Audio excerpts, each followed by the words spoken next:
हाय बंधुरा आज আমি বানাবো চিড়ের পোলাও।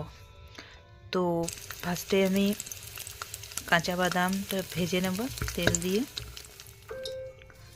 তারপর কারি পাতা দিয়ে দেবো। কারি পাতা হালকা ভেজে নেব, ভাজার পর পেঁয়াজ কুচি দিয়ে দেবো। পেঁয়াজ কুচি করে কেটে রেখেছিলাম, পেঁয়াজ দিয়ে দিলাম। বাদামি করে ভেজে নেব পুরো একদম, যেমন বাদামি কালারের হয়ে যায়।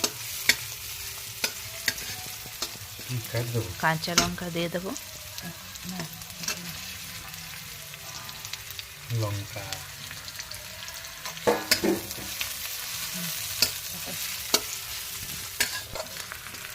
এরপর মটরশুঁটি দিয়ে দিলাম।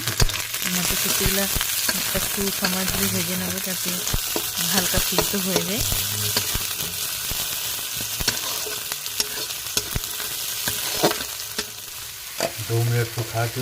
তারপর দেখো বন্ধুরা, আমি আগে চিড়াটাকে জল দিয়ে ভিজিয়ে রেখেছিলাম।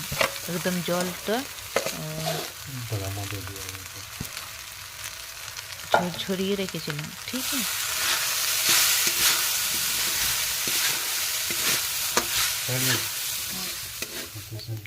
দেখো বন্ধুরা, আমি হালকা হলুদ দিয়ে দিয়েছি কালারের জন্য, আর এর সাথে দিচ্ছি কাজু কিশমিশ আর আগে থেকে ভেজে রাখা বাদামগুলি।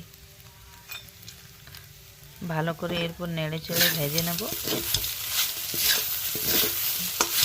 ওটা একদম ঝুরঝুরে বন্ধু, খেতে এত মিষ্টি লাগে, একটু স্বাদ লাগে, যেন অনেক সুন্দর লাগে, অনেক টেস্টি হয় কিন্তু।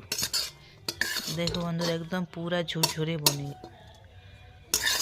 बनेছে देखो एकदम। बाद में हम डालेंगे। देखो बंधुरा কত সুন্দর বনেছে, খেতেও কিন্তু অনেক টেস্টি লেগেছে আমাকে। দেখো কি সুন্দর হয়েছে, টেস্টও অনেক।